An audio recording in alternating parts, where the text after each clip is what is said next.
The Quran and Hadith have been studied in minute details both by the followers of Muhammad and by Orientalists over the centuries.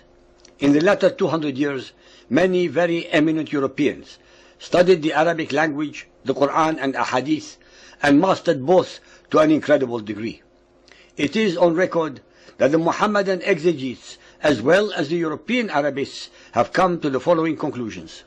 1. That the Quran contains a great number of grammatical and lexical errors. 2. It contains a significant number of words, in fact the most important ones in the Quran, about 108 of them, which are entirely foreign to the Arabic language. Most are based on and or borrowed from the Syriac, Hebrew, Aramaic, Ethiopic, Persian, and others. 3. It contains a number of names of biblical characters not congruent with those in the Bible. 4. It contains an enormous number of historical and theological errors. 5.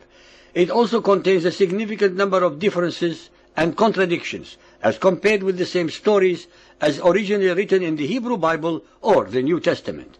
6. It has copied almost the entire pagan Arabian traditions and fetishes, but cloaks them with the wrappings of Islam with only a minute number of changes. 7. It contains major historical displacements that are completely at odds with the written records and knowledge. Based upon all the above contradictions, inconsistencies, and displacements in time and space, Allah cannot be the God of the Bible, the God of Israel, or the God of Jesus. God, by definition, is omniscient, as the Quran asserts to be all-knowing, and would not have given two or more different versions of the same events dislocated in time, in space, and in names of characters. This attribute is by itself an enormous blasphemy. The following are only a few of these manifest errors and contradictions from among hundreds upon hundreds of others. The story of Cain and Abel. After Cain killed his brother Abel, the Quran says, Surah Al-Ma'idah 5.31, Allah sent a raven who scratched the ground to show him how to hide the shame of his brother. The story of Noah and the flood. The Quran in Surah Hud 11.42 says that one of the sons of Noah refused to go into the ark and was drowned in the flood. The Bible says that all three sons of Noah went into the ark with him and were saved from the flood. Genesis 7.7. In Al-Hud 11.44, the Quran says that the ark came to rest on top of Mount Judi. The Bible says that it was Mount Ararat. Genesis 8.4. The story of Abraham. Abraham's father, according to the Quran, is Azar. Surah Al-An'am 6.74. While the Bible says that his name is Terah. Genesis 11.26. The Quran says Abraham had two sons. The Bible says they were 8. Genesis 25.2. The Quran says some of Abraham's descendants lived in the valley of Mecca.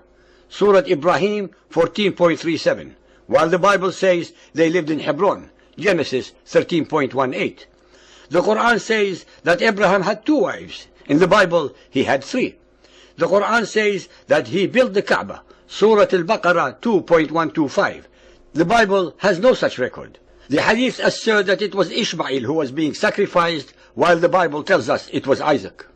The story of Moses. The Quran states that the one who adopted Moses was Pharaoh's wife. Surah Al-Qasas 28.9.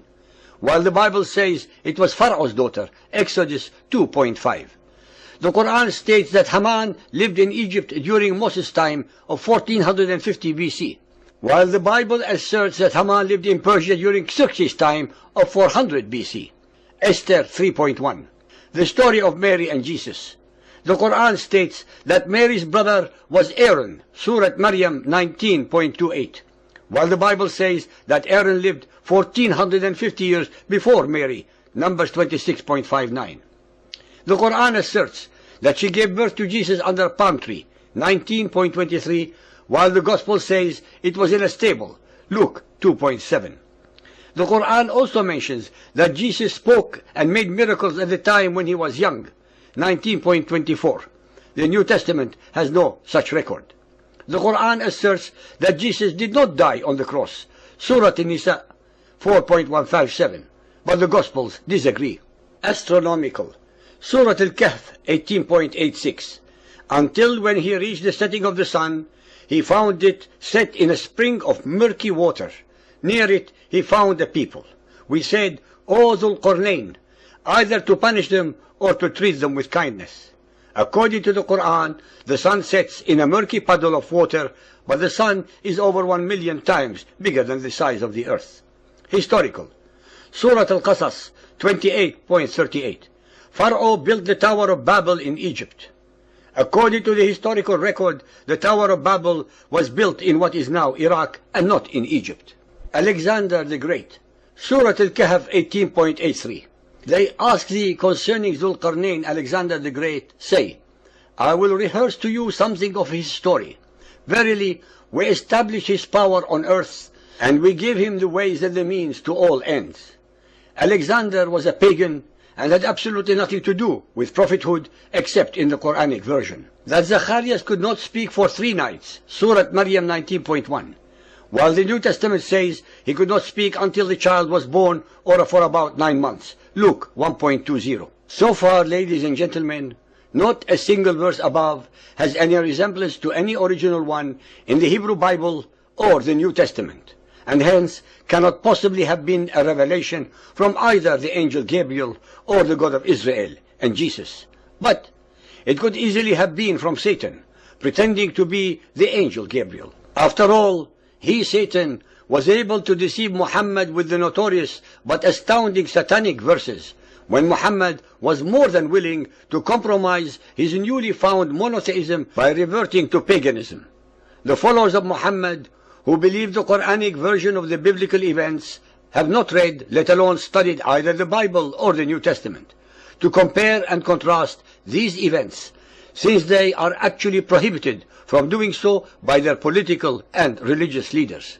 Even when and if some of them do attain such knowledge, they are then told that both the Hebrew Bible and the New Testament have been perverted over the centuries by the followers of Moses and Jesus, and hence are not the original versions that would have otherwise agreed with the Quran.